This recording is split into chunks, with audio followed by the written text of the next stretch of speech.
Apreciados hermanos, explico la palabra del domingo 32 del tiempo ordinario. Las lecturas de este domingo tratan del más allá, un tema muy importante que no puede ser ignorado por el ser humano. ¿A dónde vamos después de esta vida? ¿Qué sucede después de la muerte? A lo largo de la historia de la humanidad se han creado muchos mitos para explicar por qué el ser humano es mortal. Sin embargo, Ortega y Gasset, un filósofo español, se lamentaba de que ninguna cultura ha enseñado al hombre a ser lo que constitutivamente es, un ser mortal. En otras palabras, ningún mortal aprende a morir porque la muerte no se ensaya. Desde tiempos inmemoriales, el ser humano se lamenta por la muerte y ha intentado escapar de ella porque en realidad solo él sabe que tiene que morir. Llora a sus muertos, los entierra y los recuerda. Los egipcios recurrieron a la momificación para conservar el cuerpo sin que se descomponga. Crearon ritos, ceremonias, prácticas funerarias complicadas y minuciosas para asegurar al difunto una vida en el mundo del dios Osiris. En Mesopotamia hablaban de la muerte como de un descenso al país sin retorno, y resignados tuvieron que admitir que cuando los dioses crearon a la humanidad, hicieron a los hombres mortales manteniendo la vida en las manos de ellos. Otros pensaron sobre la posibilidad de un retorno a la vida de este mundo a través de la sucesión de interminables reencarnaciones. Pero Dios nos ha dado una respuesta. La esperanza cristiana, como decía Tertuliano, es la resurrección de los muertos. Todo lo que nosotros somos, lo somos en cuanto creemos en la resurrección. La primera lectura es del segundo libro de los Macabeos, capítulo 7, versículos 1 a 14. Los primeros libros de la Biblia dejan ver que desde tiempos muy antiguos los israelitas no creían en la otra vida, porque a ellos les interesaba era la vida en este mundo, una vida llena de alegría y de satisfacción. El profeta Isaías dice: los muertos no vivirán, las sombras no se alzarán, porque tú los juzgaste y aniquilaste y extirpaste de su memoria. El libro de Job va por esta misma línea. Un árbol tiene esperanza, aunque lo corten vuelve a rebrotar y no deja de echar renuevos, aunque envejezcan sus raíces en la tierra y el tronco se esté pudriendo en el suelo, al olor del agua reverdece y echa follaje como planta joven. Pero el varón muere y queda inmóvil. Sin embargo, un día el mismo Job grita: yo sé que mi Redentor vive y mis ojos verán a Dios. En el siglo II antes de Cristo, en el libro de Daniel, se comienza a hablar en Israel de un despertar de aquellos que duermen en el polvo de la tierra. Y por esta misma época ubicamos nuestra lectura de hoy. El contexto es el siguiente: el rey Antíoco IV Epifanes prohibió el judaísmo suspendiendo toda clase de manifestación religiosa, mandó que se comieran alimentos considerados impuros y trató de establecer el culto a los dioses griegos. Su propósito era obligar a los israelitas a abandonar la fe en Yahvé y las prácticas religiosas de sus antepasados. Para lograr este objetivo no escatimaba los medios y acudió a la persecución y a la tortura. Un día quiso obligar a una madre y a sus 7 hijos a violar la ley judía, obligándoles a comer carne de cerdo. Nuestro texto presenta la valiente respuesta que los 4 primeros hermanos le dieron al rey. Arrestaron a 7 hermanos con su madre. El rey los hizo azotar con látigos y nervios de buey para forzarlos a comer carne de cerdo prohibida por la ley. Uno de ellos habló en nombre de los demás. ¿Qué pretendes sacar de nosotros? Estamos dispuestos a morir antes que quebrantar la ley de nuestros padres. Y cuando estaba por dar su último suspiro dijo: tú, malvado, nos arrancas la vida presente, pero el Rey del universo nos resucitará a una vida eterna, ya que nosotros morimos por su ley. Después se divertían con el tercero. Invitado a sacar la lengua, lo hizo enseguida y alargó las manos con gran valor. Y habló dignamente: de Dios las recibí y por sus leyes las desprecio. Espero recobrarlas del mismo Dios. El rey y su corte se asombraron del valor con que el joven despreciaba los tormentos. Cuando murió éste, torturaron de modo semejante al cuarto, y cuando estaba próximo a su fin dijo: «¿Vale la pena morir a manos de los hombres cuando se espera que Dios mismo nos resucitará? En cambio, tú no resucitarás para la vida». Los 7 hermanos están dispuestos a renunciar a esta vida porque están seguros de que Dios les concederá otra. Sin embargo, la concepción de la existencia de otra vida no coincide con la manera de comprender la resurrección. Ellos estaban convencidos de que los justos recibirían de Dios una vida similar a la que, debido a su fidelidad a la ley, les había sido truncada. No esperaban ser introducidos con la muerte a una condición completamente nueva, como lo explicaremos más adelante. Por ahora quisiera llamar la atención sobre un hecho. Para hablar de resurrección no se utiliza un razonamiento teológico, sino que se recurre a la narrativa, se cuenta una historia. En este caso, ella se inserta dentro de un contexto de sufrimiento y de martirio. Lo mismo hacen los autores del Nuevo Testamento. Cuentan la historia de Lázaro, del hijo de la viuda de Naín, de la hija de Jairo. Incluso la resurrección de Jesús llega hasta nosotros a través de un despliegue narrativo de alto nivel. Se narra la peregrinación de las mujeres a la tumba y se ofrecen relatos sobre la vigilancia del sepulcro, la tumba vacía y las apariciones del resucitado. La segunda lectura es de la segunda carta a los Tesalonicenses, del capítulo 2, versículo 16 al capítulo 3, versículo 5. Esta carta presenta una comunidad cristiana fervorosa que vive con empeño y generosidad su compromiso cristiano, constituyéndose así en un modelo para otras comunidades. Sin embargo, allí también había dificultades, porque existían algunas tensiones y alguna idea teológica poco correcta sobre la segunda venida de Jesús. Por tanto, Pablo aprovecha la ocasión para corregir ciertas concepciones doctrinales, pedirles que conserven las tradiciones recibidas y que se mantengan fieles al Evangelio que se les ha transmitido. Hermanos, que nuestro Señor Jesucristo y Dios nuestro Padre, que los amó y los favoreció con un consuelo eterno y una esperanza magnífica, anime sus corazones y los fortalezca para que todo lo que digan y hagan sea bueno.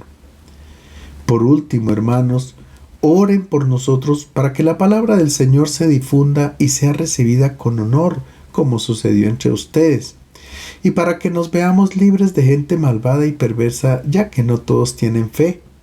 El Señor, que es fiel, los fortalecerá y protegerá del maligno.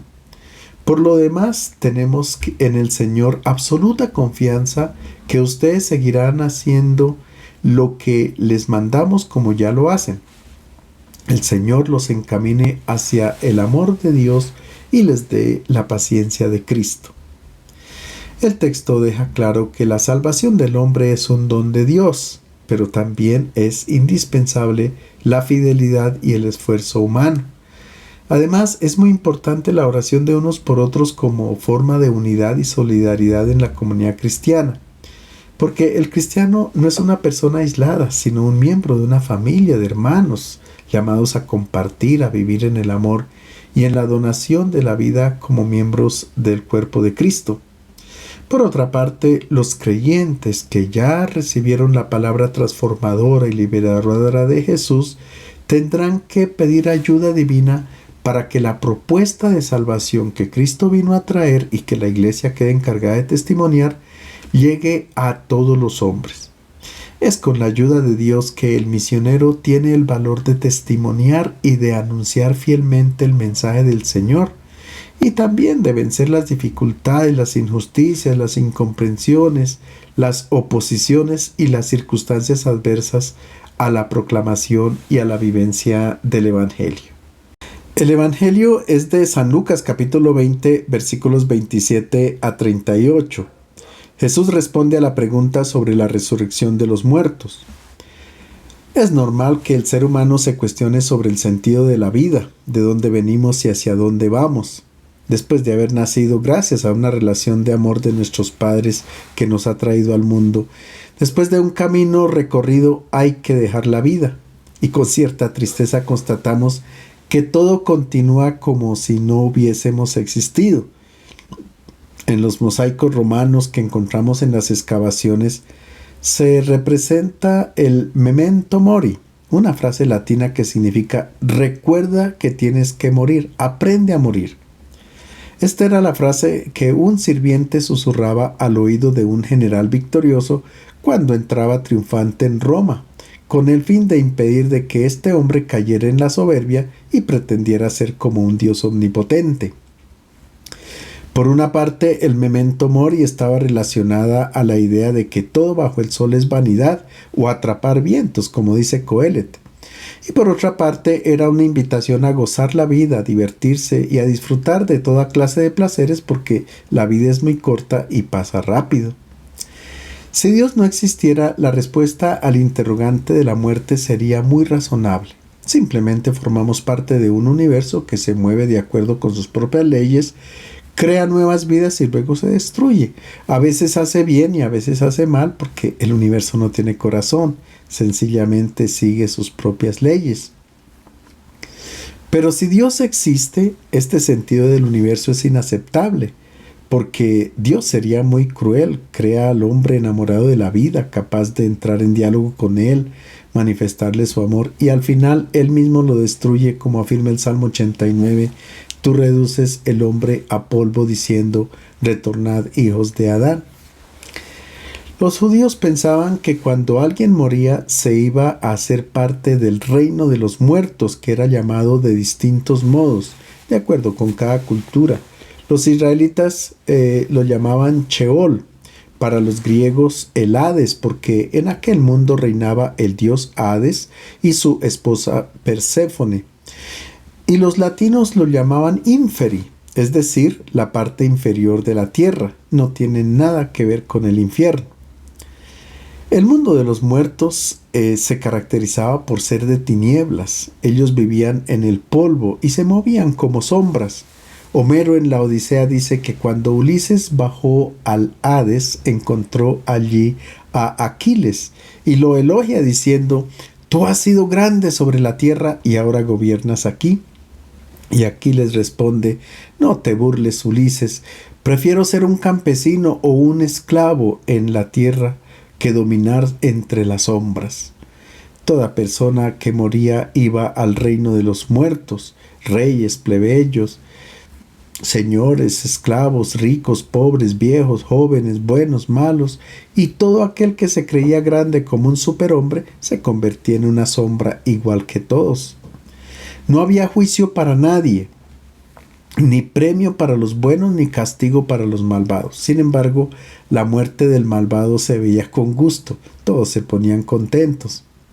Ahora bien, los judíos no veían el paso al Sheol como algo terrible, porque no tenían miedo de la muerte, excepto de la muerte violenta. Pero quien moría lleno de años bajaba al inferior de la tierra para encontrarse con sus antepasados, como se cuenta de Abraham en el libro del Génesis.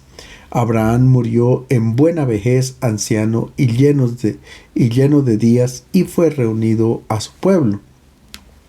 Sin embargo, sobre este tema hay una diferencia entre los israelitas y las otras culturas. Los griegos tenían a Hades, que era el dios de los muertos, pero para los egipcios, cuando el dios Sol, Amon-Ra, se ocultaba en el occidente, era porque debía continuar su camino para iluminar a los muertos. Pero el Dios de Israel no tiene nada que ver con los muertos, porque Él es Dios de vivos. Desde el siglo II a.C., los israelitas ya no hablaban de inmortalidad del alma como creían los griegos, sino de resurrección, y la concebían como un retorno a la vida de este mundo, a la vida anterior pero mejorada. Como hemos explicado en la primera lectura, los judíos han tenido una evolución en la concepción del más allá. Durante la época de las revueltas de los macabeos se preguntaban si quienes habían sido fieles a la ley y a la religión permanecían para siempre en el Sheol, en el lugar de los muertos, y la respuesta era que los justos tenían que resucitar y disfrutar de un mundo nuevo. Es así como los fariseos concebían la resurrección, y este modo de pensar lo encontramos en el Evangelio de Juan, cuando Jesús dice a Marta: tu hermano Lázaro resucitará. Ella responde: esto no es nuevo, yo también sé que resucitará en el último día, cuando los justos resuciten. Pero solamente los fariseos entendían así la resurrección, y ellos eran una secta muy pequeña. Flavio Josefo dice que en todo Israel había unos 6,000 fariseos. Ahora veamos qué piensa otra secta famosa del tiempo de Jesús, los saduceos.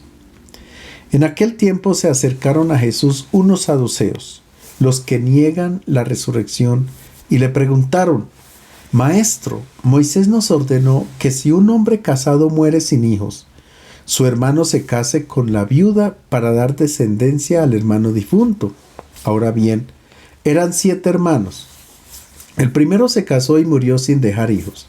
Lo mismo el segundo y el tercero se casaron con ella. Igual los 7 que murieron sin dejar hijos. Después murió la mujer. Cuando resuciten, ¿de quién será esposa la mujer? Porque los 7 fueron maridos suyos. Jesús se encuentra en Jerusalén y transcurre sus últimos días enseñando en el templo. Allí se acercan los escribas, los ancianos y los sumos sacerdotes para hacerle preguntas, teniéndole trampas para que él se equivoque y así poderlo acusar y condenar.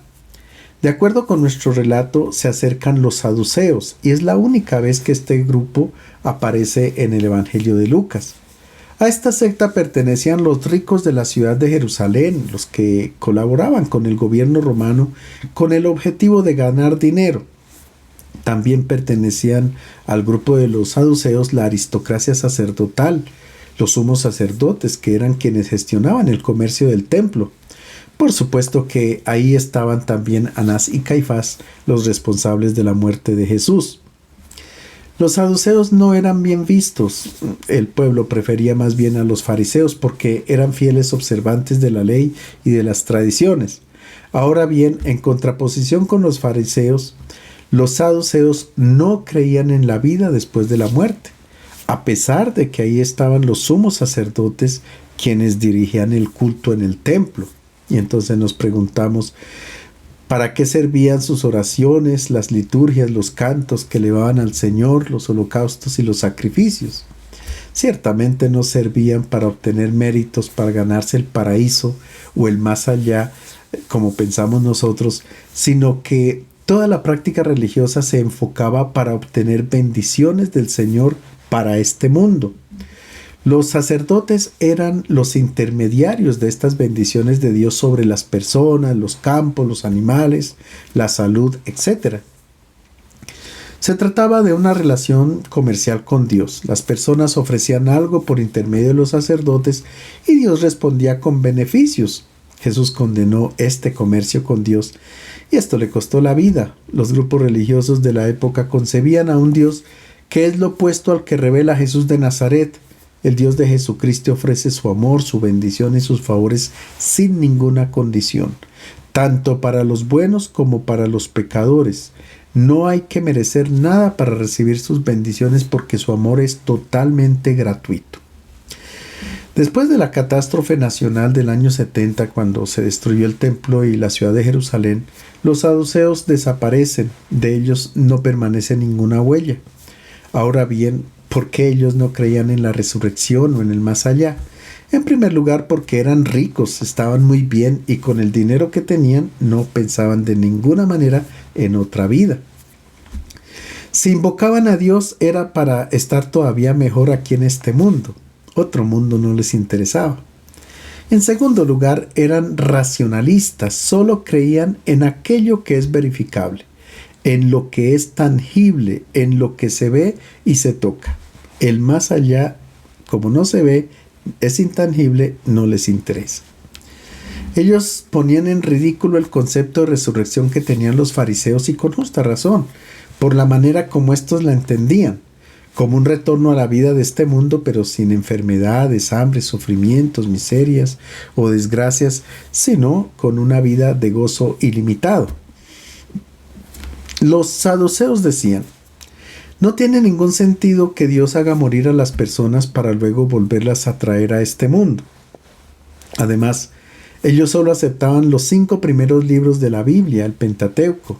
No querían a los profetas porque ellos habían puesto en evidencia la falsedad del culto que dirigían a Dios en cabeza de los sumos sacerdotes. Como ellos solo aceptan la Torá, entonces acuden a un texto del libro del Deuteronomio para objetar la resurrección. Toman del capítulo 25 lo referente a la ley del levirato, que consiste en que si un hombre se ha casado y muere sin tener hijos, la viuda no se puede casar con alguien de fuera de la familia del esposo, no con un forastero por problemas en la herencia, sino con un hermano del marido muerto, de tal manera que pueda dar descendencia a aquel que murió sin hijos. De acuerdo con esta ley, una mujer tuvo 7 maridos, como sucedió a Sara en el libro de Tobías. Si la enseñanza de los fariseos sobre la resurrección es verdad, entonces cuando los maridos difuntos vuelvan a este mundo, ¿de cuál de ellos será esposa la mujer? Es una objeción muy razonable al modo como los fariseos conciben la resurrección. Y los saduceos piensan que Jesús tiene el mismo concepto de los fariseos y es por esto por lo que se dirigen a él incluso con un título gentil. Le dicen: la fe en la resurrección no es compatible con lo que está escrito en la ley de Moisés, es decir, en la Torá, que es la que ellos aceptan. Es por esto por lo que Jesús, de manera muy inteligente, responde también con un argumento tomado de la Torá y expresa su concepción sobre la resurrección muy distinta a la de los fariseos.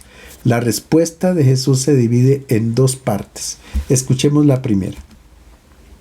Jesús le respondió: los que viven en este mundo toman marido o mujer, pero los que sean dignos de la vida futura y de la resurrección de entre los muertos no tomarán marido ni mujer, porque ya no pueden morir y son como ángeles, y habiendo resucitado son hijos de Dios. Jesús hace una distinción entre el mundo presente y la vida futura, porque de acuerdo con la literatura apocalíptica, los judíos también diferenciaban el Olam Hazé, es decir, este mundo, y el Olam Habá, el mundo futuro. En este mundo acontecen muchas cosas, tanto positivas como negativas. Aquí se nace, se crece y se muere. Pero el mundo futuro no es la continuación mejorada de esta vida. La vida futura no consiste en despertar de la muerte para retomar la vida de antes, como pensaban los fariseos. Si fuera así, los saduceos tienen razón en no creer en esta vida futura, porque no tiene sentido que Dios llame a la vida, la quite o la destruya y luego vuelva a dar la vida a pesar de ser mejorada. Jesús afirma que el mundo futuro es una realidad completamente distinta. Y en este sentido, él contradice a los saduceos que citan lo escrito en el libro del Deuteronomio sobre la ley del levirato, porque el matrimonio existe solo y únicamente en este mundo y no en la vida futura. Porque en el mundo futuro seremos como ángeles que son hijos de Dios, porque ellos no han recibido la vida de padres biológicos, sino directamente de Dios. La vida biológica del ser humano procede de la tierra, como cualquier otra forma de vida que contemplamos en la naturaleza. Si el hombre solo tiene vida biológica, entonces no se distingue de ningún otro ser animado que encontramos en este mundo. Pero Jesús dice que Dios ha donado al hombre su misma vida. Por tanto, la vida biológica se concluye, hay que morir, pero la vida que Dios ha donado al ser humano es eterna, indestructible. Por otra parte, no podemos pensar que la vida del mundo futuro sea una prolongación de esta vida, porque es completamente distinta, como afirma Pablo en el capítulo 2 de la primera carta a los Corintios. Cosas que ojo no vio, ni oído oyó, ni han entrado al corazón del hombre, son las cosas que Dios ha preparado para los que le aman. Siempre será un misterio saber qué es lo que nos espera, porque hasta ahora no ha sido revelado a nosotros, pero no porque Dios no lo quiera o porque quiera dejarnos en suspenso, sino porque el hombre no está en grado de entenderlo. Hay una imagen bellísima que utiliza el padre Armelini que me parece que ilustra muy bien lo que estamos diciendo. Cuando el feto se encuentra dentro del vientre de la madre, no se puede imaginar la vida que le espera después de su nacimiento. Hay dos mundos totalmente diferentes. El mundo del seno materno, que es en el que nos encontramos ahora, porque estamos en gestación. Y el mundo de Dios que no alcanzamos a imaginarlo y al cual entramos luego. Por tanto, y repito, la vida eterna no es el retorno a esta vida con condiciones de mejora, sino una vida completamente diversa. Pero algunos se puede preguntar, entonces, ¿por qué Dios no nos creó de una vez como ángeles? ¿Por qué no nacimos de una vez en el mundo futuro? Sería mucho mejor. La razón es porque Dios no lo hizo de otra manera, porque esta es nuestra identidad humana. Por consiguiente, tenemos que hacer este camino, pasar por la vida biológica para llegar a la vida inmortal. Nosotros constatamos que nuestro cuerpo mortal se enferma, se vuelve viejo y luego se convierte en tierra. Por tanto, este cuerpo no entra en el mundo definitivo. Quien entra en el mundo eterno es la persona, no el alma como pensaban los griegos, sino la persona con toda su historia de amor. Ella es la que se reviste de otro cuerpo que es incorruptible, como afirma Pablo en la primera carta a los Corintios capítulo 15. Se siembra una semilla y nace una planta. Por supuesto que la semilla es distinta de la planta, y continúa Pablo. Se siembra algo corruptible, resucita incorruptible. Se siembra una cosa despreciable, resucita resplandeciente de gloria. Se siembra algo endeble, resucita pleno de vigor.